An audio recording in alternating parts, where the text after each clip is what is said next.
오늘 첫 공판 출석하시는 심정 부탁드릴게요. 대한민국 사법부가 진실을 명명백백 밝혀주실 걸로 믿고 들어갑니다. 조카 명의로 부동산을 구입한 적은 아닙니다. 인정하십니까? 검찰은 목포시에서 준 보안 자료라고 보고 있는데 거기에 대한 말씀을 좀 부탁드립니다. 보안 자료가 아닌 것을 꼭 밝히겠습니다.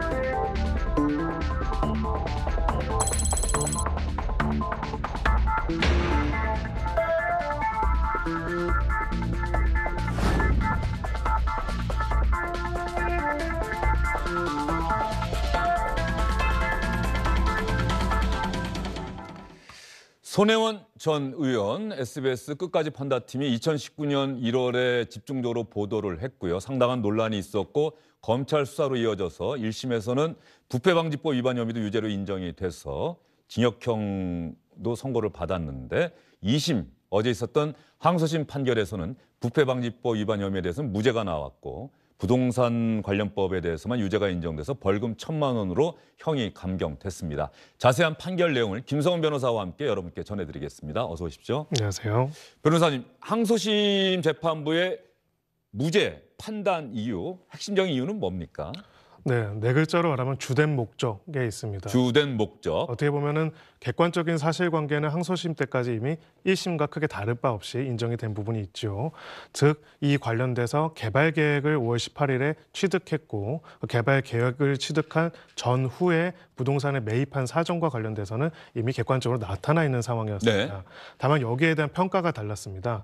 1심에서도 근대 문화유산을 활용한 지역 개발이라는 공익적인 목적도 있었고 하지만 또 사익을 추구하고자 하는 시세 차익을 노리고자 하는 목적도 함께 있었다라고 봐가지고 결과적으로는 부패방지법상 공개되지 않은 정보를 이용해서 재산적 이익을 추구한 것을 유죄로 판단을 했다면은 똑같은 내용이지만은 2심에서는 그 두 가지 목적이 다 있었는데 주된 목적은 근대 문화유산을 활용한 지역 개발에 있었고 부수적으로 사익 추구의 목적이 있다 할지라도 주된 동기가 이것인 이상 재산적 이익을 목적으로 투기 정보를 활용한 것은 아니다라는 판단을 내린 것입니다. 지금 화면에 나오고 있는 것처럼 말이죠. 목포시가 손혜원 전 의원에게 전달했던 두 차례에 걸쳐서 전달한 서류가 기밀에 해당하느냐 이 부분에 대해서는 기밀인 건 맞다. 그렇습니다. 그렇죠? 예. 그런데 이걸 전달한 것도 손혜원 전 의원이 먼저 공세적으로 요구했다기보다는 목포시가 손혜원 전 의원의 도움을 받으면 좋겠다고 싶어서 먼저 전달을 한 것이고 문제는 이 자료를 전달받기 그 이전부터 네. 손혜원 전 의원이 이미 부동산을 매수하기 시작한 것으로 봐서 부동산 투기 의혹이 아니라 목포시 원도심에 대한 발달 여기에 상당한 의지와 의혹이 있었다라고 본다. 이게 지금 항소심 재판부의 판단이라는 말씀이신 거죠? 네, 그렇습니다. 결과적으로는 이 전후에 있어가지고 기본적으로 이 부동산 자체를 취득하고 또 미공개 정보를 이용해서 시세 차익을 거두려고 하는 그런 목적이 아니라 기본적으로 이 부동산을 활용한 이 거리에 대한 일종의 지역 개발과 문화 활성화 등이라는 목적을 가지고 애초부터 관심을 가지고 구입을 해오고 있었고 그 과정에서 기밀에 해당되는 정보를 취득하긴 했지만 이 기밀 정보 취득 및 활용과 그 이후의 부동산 구입 사이에는 소위 말하는 인과관계가 없고 인과관계가 없을 뿐만 아니라 사익 추구의 동기가 없다라고 판단한 부분입니다. 자, 그러면 제가 지금 변호사님 설명을 들으면서도 궁금해지는 게 1심 재판부와 2심 재판부의 사실관계 적시 자체는 크게 달라진 게 없는 거죠. 거의 동일합니다. 사실관계는 거의 동일하다. 네. 뭐 서류를 손혜원 전 의원이 입수하게 된 시점이나 그 과정이나 경위에 대해서는 거의 똑같은데 다만 그 부동산 매수 시점과 매수 목적에 대한 재판부의 판단이 달랐다 이렇게 보면 되는 겁니까? 네, 바로 그 목적에 대한 부분이 달랐다고 보는 거고요.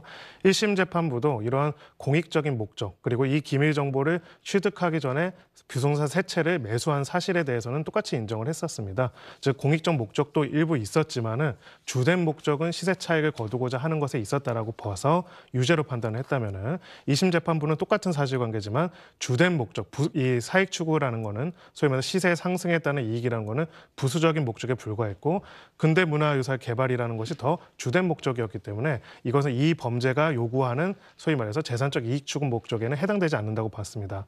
어떻게 보면 이번에 손혜원 의원과 목포 이 사건 하나로 보지만은 이 두 재판부의 입장이 다른 거는 부패방지법을 보는 시각과 앞으로의 정책에도 큰 의미가 있을 수 있습니다. 예. 즉 우리가 공직자가 자신의 이익과 지위를 이용해서 미공개 정보를 취득하고 그것을 통해서 이익을 거둔 것을 엄하게 처벌하는 게 지금 부패방지법입니다. 여기에 있어가지고 이번 사안에서는 만약에 그 과정에서 그 공직자의 나름의 공적인 목적과 이유가 있을 경우 그런 경우에 사익과 공익이 혼재되어 있는 경우에 그중에서 이 부분에서 어떻게 판단할 것인가를 판단했을 때 1심 같은 경우에는 일부 공익적 목적이 있다고 할지라도 부패방지법의 취지상 사익적인 추구 부분들이 있고 그런 내용들을 배제할 수가 없다면은 이 경우엔 재산적 이익을 목적으로 하는 범죄로 해서 처단하는 게 맞다라고 판단했다면 2심의 경우에는 일부 사익적인 목적이 있더라도 주된 목적을 봤을 때 주된 목적이 사익적 목적이 아니라 공익적인 목적이 있다면 이거는 주된 목적을 재산적 이익을 목적으로 하는 부패방지법의 처벌이 안 된다라고 판단하기 때문에 소위 말해서 이 범죄의 구속 요건에 어떻게 보면 허들이라고 했었겠죠. 정도를 어디까지 하는지에 대한 근본적인 차이도 이 판단에 있어서는 개입이 됐다라고 생각을 합니다. 예. 그러면 변호사님 보시기에 뭐 검찰이나 손혜원 전 의원도 또 부동산 실명제법 관련해서는 유죄가 나왔기 때문에 상고할 가능성이 있잖아요. 검찰도 마찬가지로 가장 주된 혐의라고 봤던 부패방지법 위반 혐의가 무죄가 나왔기 때문에 상고할 가능성이 있는데 흔히 대법원은 만약에 그럴 경우에 대법원은 흔히 사실관계에 대한 판단은 더 이상 하지 않고 법리 적용에 오류가 있는지만 판단한다고 저희가 알고 있지 않습니까? 그렇습니다. 그럴 경우에 이 판단이 사실관계에 대한 판단이 이미 끝났다고 보고요. 이 항소심 재판부의 판결에 대해서 대법원에서 좀 또 다르게 보거나 그대로 인용할 가능성 어떻게 보십니까? 네, 저는 대법원 입장에서는 구체적인 법리를 한번 밝힐 가능성이 높다라고 생각을 합니다. 즉 재산적인 이익이 주된 동기여야만 처벌하는가 아니면 재산적 이익이 있으면 처벌하는가 이 두 가지는 사실 다르기 때문이죠. 1심은 재산적 목적이 있고 주된 동기로 봐서 판단했다면 2심은 재산적 이익이 부수적으로는 있지만 주된 동기는 아니라고 해서 무죄로 판단했습니다. 예, 정확한 것 같습니다. 저도 읽어봤더니 어제 판결문. 예. 맞습니다. 그래서 예. 바로 그 부분이 그러면 주된 동기가 아니면은 재산적 이익을 목적으로 해도 이 법을 적용하지 못하는 것인가 이런 의문이 제기될 수 있고요. 방론으로는 그러면은 지역문화유산 개발과 지역 개발을 목적으로 해가지고 한다면은 그렇다면 공직자로서는 그것이 공직자가 거기에 부동산을 매입하는 방식으로 하는 것이 과연 옳은 것인가에 대한 의문도 제기될 수 있습니다. 이거는 결과적으로는 이 법에 따른 대법원 판단에 따라 달라질 부분은 손혜원 의원을 떠나서 앞으로 공직자들한테 이런 부분에 있어가지고 얼마나 더 엄격한 잣대를 들어댈 것인가 에 대한 정책적, 법리적 문제까지 될 수 있다고 생각합니다. 즉 혹여라도 자신의 사익이 개입될 수 있는 여지가 있다면 그 부분에 대해서 스스로 회피하고 그러한 거래를 안 하도록 하고 만약에 그런 사익이 섞여 있으면 엄격하게 처벌할 것인지 아니면 자신들의 사익적인 추구가 있더라도 그것을 덮을 수 있을 큰 공익적인 목적이 있으면 그 부분에 대한 혐의를 벗어나게 해줄 것인지에 대한 접근이죠. 그 부분에 있어가지고는 결국은 이 손혜원 의원 한 분의 문제뿐만이 아니라 앞으로 이 부패방지법 운용에 있어가지고 공직자들 더 얼마나 자신의 사익적인 이익과 자신이 취득하는 정보 간에 거리를 두고 벽을 칠 것인지를 달라지는 부분들이 생길 것이고 그러한 어떤 법적인 중요성이 있기 때문에 대법원에서도 1심과 2심의 판단이 다른 부분에 대해서 부패방지법 취지에 대한 법리적 판단을 한 번 더 할 가능성이 있다고 생각합니다. 부패방지법의 법 적용, 법리 취지에 대해서 한 번쯤 대법원에 가서 근본적인 판단을 한번 받아볼 필요가 있다는 말씀이시고 그렇습니다. 아까 1심과 2심 재판의 결정적인 차이가 가령 일부 그러니까 목적이 무엇이냐 시세 차익을 노리기 위한 것이냐 그게 아니라 목포의 개발을 위한 것이냐 시세 차익 목적도 있었고 또 목포 개발 목적도 있었지만 어쨌든 시세 차익이 주된 목적으로 봤던 게 1심의 판결이고 항소심 재판부는 시세 차익을 목적으로 했다는 게 없다는 게 아니다. 일부 있는 것 같다. 그거는 맞지만 주된 목적은 목포의 개발, 발전 여기에 있었기 때문에 부패방지법 위반 혐의를 적용할 수가 없다. 바로 이렇다는 말씀이신 거죠. 네, 그리고 이건 소위 말해서 엄격함의 정도의 차이라고 볼 수가 있다고 생각합니다. 즉 기본적으로 어떤 행위를 하는 데 있어서 사익적인 공익적 목적이 다 있을 수도 있습니다. 그리고 또 공직자라면 공익적 목적을 표방할 수가 있죠. 만약에 1심과 같은 태도로 한다면 손혜원 사건을 별개로 해가지고 보게 된다면 기본적으로 아무리 공익적인 목적을 추구하더라도 거기에 자신의 사적 이익이 개입될 수 있는 거래로부터는 완전히 회피하는 것을 법적으로 요구하는 것이 되게 됩니다. 즉 문화유산 개발과 지역 개발, 근대 문화유산 활용이라는 건 좋은데 그걸 하기 위해서 국회의원이 자신이가 주변 사람들하고 주변에 부동산을 구입하도록 할 필요가 있었냐는 것이죠. 그렇지 못하도록 그런 사적 이익으로부터 엄격하게 단절돼서 다른 방식으로 공익적 목적을 추구하고 그럼에도 불구하고 사적 이익이 개입됐을 경우에 처벌한다는 것이 1심의 기본적인 정신이라면은 2심의 경우에는 만약에 이것을 하는 데 있어가지고 여러 가지 결과적으로 사적인 이익을 추구하고 그런 부분이 있다 할지라도 그게 메인 주된 이익이 아니라면은 그런 경우는 처벌에서 아예 제외해야 한다라는 입장이기 때문에 어찌 보면은 2심의 기준에 따르면은 부패방지법 적용의 범위가 굉장히 좁아질 수 있는 부분이 될 겁니다.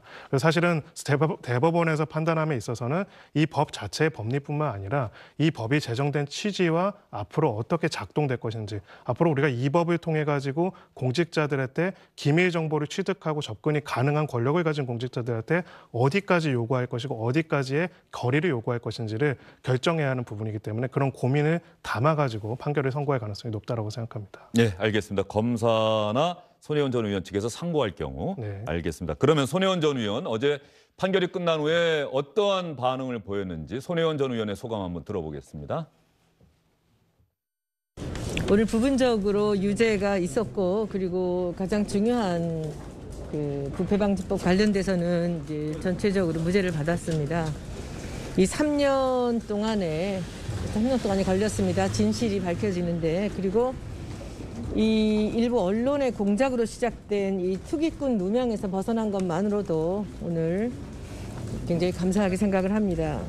그리고 이 언론과 검찰의 짓밟힌 제 인생 자체를 이 현명한 판단으로 다시 확인하셔서 제게 다시 명예를 찾아주신 항소심 재판부에 진심으로 감사드립니다. 물론 오늘 일부 유죄 벌금 판정을 받은 그 명의신탁 부분에 대해서는 사실이 아니기 때문에 그 부분은 저희가 다시 밝혀야 될 그리고 그 누명조차도 제가 벗어나야 할 부분이라고 생각을 합니다. 이 정치 검찰의 무리한 기소가 잘못되었다는 것을 증명하는 이 자리까지 이 가족과 친지를 비롯한 많은 분들의 눈물과 기도가 있었습니다. 네, 우여곡절을 겪어서 항소심 재판부에서 부패방지법 위반 혐의에 대해서 무죄 판결을 받았는데 처음에 어쨌든 이것은 SBS의 보도로 시작이 됐던 거고 검찰과 1심 재판부는 거기에 대해서 유죄를 인정하고 유죄라고 생각을 했던 거고 항소심 재판부는 일부 그런 목적이 있는 건 사실이지만 주된 목적은 목법 개발이었다고 보기 때문에 무죄다 이렇게 판결을 했다는 말씀이시죠. 언론 보도는 SBS의 보도는 어쨌든 간에 공직자의 이해충돌 방지 의무 뭐 이런 부분에 대한 사회적 분위기를 다시 한번 환기시키려고 하는 목적이 있었다. 지난해 10월에 있었던 반론 보도를 손혜원 전 의원 측에서 소송을 제기했었는데 당시에 손혜원 전 의원 측에서 패소를 했는데 재판부에서 원고의 그런 행위가 이해충돌 방지 의무를 정한 공직자윤리법 규정 또는 부정청탁, 금품 등 수수 금지에 관한 법률 규정 취지에 위배된다는 점을 지적하고 이를 알리는 데 있다고 볼 수 있다. SBS의 보도가. 그리고 원고의 행위가 이익충돌 금지 원칙에 위배된다는 취지로 보도하였고 뉴스의 부제로도 쓰고 있지만 이것은 앞서 사실적 주장으로 인정한 원고의 행위에 관한 피고의 가치 판단이나 평가를 내용으로 하는 의견 표현 이해충돌 금지 원칙이 위배된다는 취지로 보도하였고 부제도 썼지만 그것은 의견 표현에 해당할 뿐이다. 반론 보도는 이미 충분히 반론이 보도가 됐기 때문에 청구의 목적이 달성되었다고 볼 수 있다. 이렇게 이야기를 했습니다. 언론 보도 손혜원 전 의원님이 한 2년여 거의 3년에 가까운 어떤 법리 공방이 있었는데요. 변호사님은 어떻게 평가하십니까? 저희가 이 문제를 봄에 있어서는 아까 제가 계속 말씀드린 법리적인 부분과 또 공직자한테 요구되는 윤리적인 부분을 같이 봐야 한다고 생각합니다. 두 가지는 층위가 약간 다르다고 생각합니다. 소위 말해서 이해충돌 방지에 있어서 중요한 거는 직접적으로 이해충돌 거래를 안 하는 것뿐만 아니라 그럴 수 있는 여지로부터 스스로를 격리해가지고 벗어나는 것도 포함되는 부분입니다. 이번 사안에 있어서는 결과적으로는 지금 항소심 재판부의 판결에 따르면 손혜원 의원으로서는 어떻게 보면 일반적인 시세 차익을 노린 투기꾼은 아니다. 그리고 그것이 주된 목적도 아니라는 부분도 있었지만 네.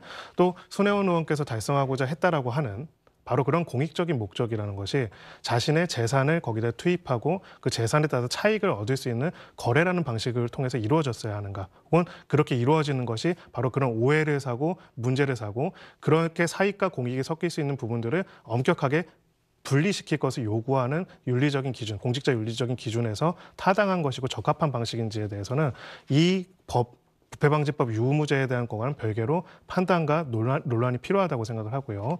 그 부분에 있어서 적어도 그 이후에도 LH 사태를 비롯해서 많은 일들이 벌어졌죠. 적어도 이제 그 이해충돌 방지에 대한 흐름은 구체적으로 정말 악의적으로 정보를 이용한 투기를 당연히 처단하는 것을 넘어서 가지고 그런 정보와 자신의 사익이 결부될 수 있는 것 자체로부터는 아예 벗어나는 것을 요구하는 부분이 있다라는 것. 이 점에 대해서 어떻게 보면 이 재판 이후에도 좀 생각해 봐야 하지 않을까 싶습니다. 알겠습니다. 김성호 변호사님 말씀 잘 들었습니다. 감사합니다. 주영진의 뉴스브리핑 잠시 후에 돌아오도록 하겠습니다. 주영진의 뉴스브리핑 오늘 준비한 순서는 여기까지입니다. 다음 주에 다시 찾아뵙도록 하겠습니다.